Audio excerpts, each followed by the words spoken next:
Salut les amis et bienvenue dans cette nouvelle vidéo au cours de laquelle nous allons parler du cadre européen commun de référence pour les langues.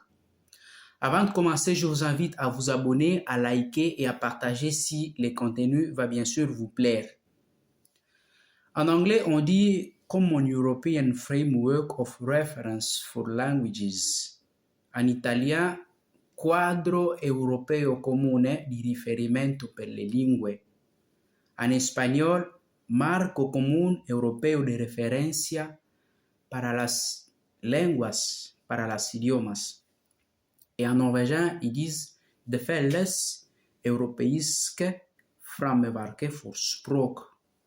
Au fait, c'est un outil élaboré par les conseils de l'Europe pour décrire les compétences en langues étrangères. Autrement dit, c'est une échelle commune qui situe les niveaux d'un apprenant, du débutant complet jusqu'à une maîtrise proche de celle d'un natif. Alors, je vais expliquer ici les attentes à chaque niveau. Ça veut dire quand vous êtes à tel niveau, on attend de vous que vous soyez capable de. Au niveau A1, c'est le niveau débutant. Là-bas, l'apprenant peut comprendre les phrases simples et peut se présenter. Je m'appelle tel.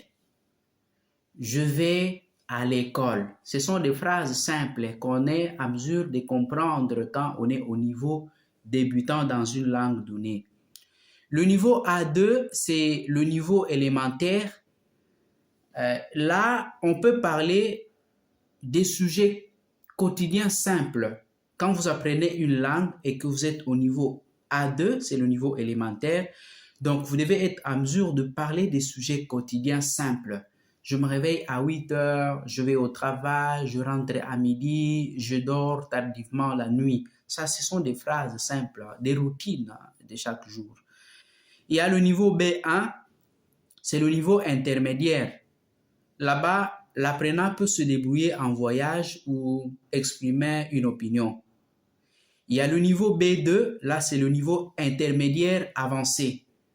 À ce niveau-là, celui qui apprend une langue peut participer à des discussions complexes. Ça veut dire que la personne peut parler la langue de manière indépendante. Il y a le niveau C1, c'est le niveau autonome.